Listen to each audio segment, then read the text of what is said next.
Malaysia তারপরে Switzerland এইসব দেশ কীভাবে উন্নত করতেছে, তারা একটা প্রকল্প হাতে নিচ্ছে, বাস্তবায়ন করছে, এটার সুফল জনগণ পাচ্ছে। আর আমাদের দেশের প্রকল্প তৈরি করে বাস্তবায়ন হয় না কিছুই। আমাদের উদ্যোক্তা আছে, শুধু সরকারি কিছু আমলাতান্ত্রিক জটিলতার কারণে আজকে আমাদের এই অবস্থা। একটা শিক্ষিত ছেলে হইয়া তো সবাই চিন্তা করে যে ভালো একটা চাকরি করবে, তো চাকরি একটা সম্মানজনক পেশা, সেই হিসাবে প্রত্যেক ছেলেরই স্বপ্ন থাকে একটা চাকরি, ভালো চাকরি করার। সুদ ব্যবস্থা যদি যেই পর্যন্ত বাংলাদেশে থাকবে, যেই পর্যন্ত সুদের হার না কমবে, সেই পর্যন্ত দেশের অর্থনীতি কখনো আপনার স্বাভাবিক হবে না। তো আমাদের আগে ইনপুট ছিল আপনার বেশি, এখন ইনপুটটা হচ্ছে কম, যার কারণে মশলার দাম বর্তমানে একটু বেশি।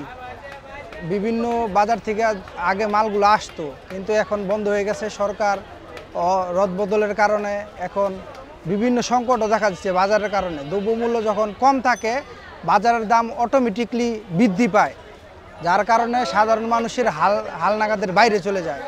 এখন মানুষ তো মনে করে যে সরকারের দোষ, অ্যাকচুয়ালি আসলে সরকারের এখানে কোনো হাত নেই। আগে সিন্ডিকেট ছিল, আগে বিভিন্ন প্রক্রিয়ার মাধ্যমে আসতো, এখন সেই সিন্ডিকেট ভাঙে তো গেছেই, এখন বাইরে থেকেও মাল আসা বন্ধ হয়ে গেছে। তো আমরা চাচ্ছি সরকার যেন এই দিক থেকে সর্বত্র বাজার মনিটরিং যে টিমটা সেটা শক্তিশালী করুক, যাতে দ্রব্যমূল্য পাশাপাশি যত নিত্যপণ্যের জিনিস আছে আমরা হালনাগাদে মানে মানুষ যেন ক্রয় ক্ষমতার ভিতরে থাকে। তো সরকারের কাছে অনুরোধ, বাজার মনিটরের পাশাপাশি সবসময় এটা যেন অব্যাহত থাকে।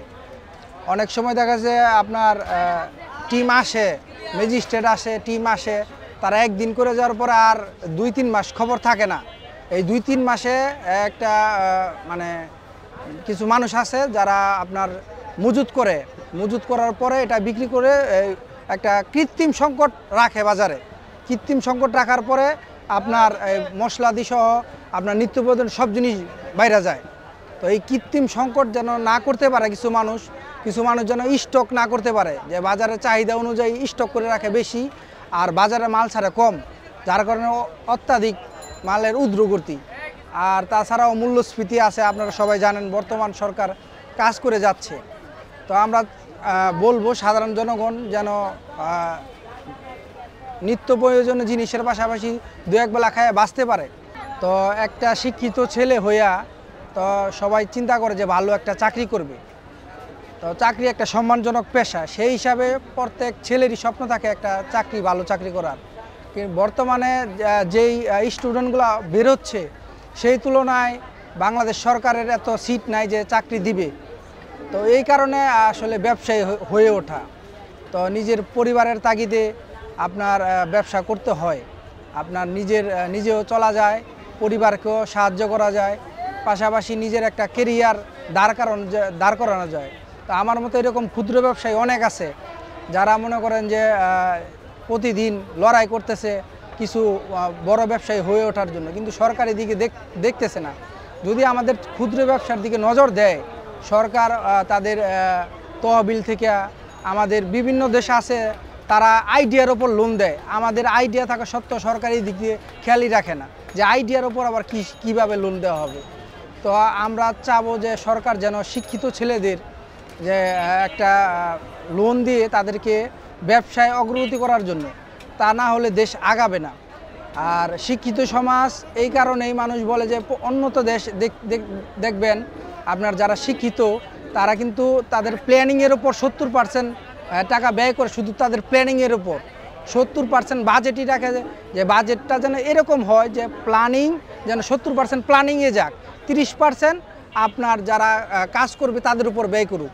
আর বর্তমান সরকার প্ল্যানিংয়ের উপর কোনো টাকাই বিনিয়োগ করতেছে না। যারা বড় বড় কর্মকর্তারা আছে তারা বিভিন্ন দেশে প্ল্যানিংয়ের জন্য কোটি কোটি টাকা ব্যয় করতেছে। মাছটা কিভাবে শিকার করবে এর জন্য প্রশিক্ষণ নেয় বড় বড়, অথচ যারা শিক্ষিত সমাজ তারা আপনার 9-10 থেকে কৃষি শিক্ষা বই, বিভিন্ন বই পুস্তকে পড়ে আসতেছে কীভাবে চাষবাস করতে হয়, কিভাবে কোন চাষটা করলে ভালো ফলন হবে। আমাদের দেশে সব হয়, আমাদের দেশে কোনটা না হয়, আমরা কেন বাইরের দেশের জন্য অপেক্ষা করব? বাইরের দেশে আমাদের দিবে সেটার জন্য কেন আমরা আজকে বসে থাকবো। আমাদের দেশে সব হচ্ছে, আমাদের উদ্যোক্ত আছে, শুধু সরকারি কিছু আমলাতান্ত্রিক জটিলতার কারণে আজকে আমাদের এই অবস্থা। যেই ক্ষমতা পাচ্ছে সেই তার নিজের পরিস্থিতি নিজেরটা তৈরি করছে, যে না আমার বাড়িঘর আগে তৈরি করব, তারপর জনসাধারণকে দিব। কিন্তু আমরা যারা শিক্ষিত সমাজ আছি, আমরা বলবো যে আপনারা দেশের মানুষকে দেখেন দেশের শিক্ষিত সমাজ কি করতে পারে। আপনার মালয়েশিয়া, তারপরে সুইজারল্যান্ড, এইসব দেশ কীভাবে উন্নত করতেছে, তারা একটা প্রকল্প হাতে নিচ্ছে, বাস্তবায়ন করছে, এটার সুফল জনগণ পাচ্ছে। আর আমাদের দেশের প্রকল্প তৈরি করে বাস্তবায়ন হয় না কিছুই, অথচ দেশের মানুষের বাজেট বৃদ্ধি করে দেওয়া হচ্ছে। আমরা আগে তেল কিনতাম কত টাকায়, আজকে তেলের লিটার প্রতি বেড়ে যাচ্ছে। এর কারণ কি? আমাদের টাকা দিয়ে আপনি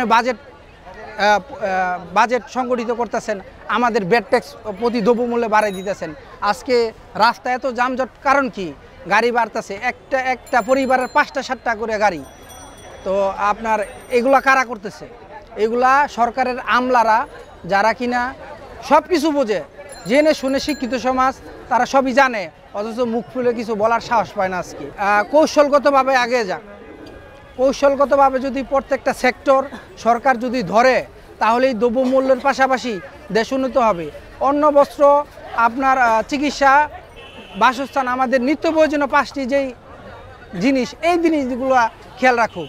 শুধু রাস্তাঘাট করলে, আপনার যোগাযোগ ব্যবস্থা উন্নত হলে দেশ উন্নত হবে, ঠিক আছে মানলাম। যোগাযোগ ব্যবস্থা উন্নত হলে আপনার দ্রব্যমূল্যের দাম কমার কথা, কারণ কোনো প্রতিবন্ধকতা থাকবে না।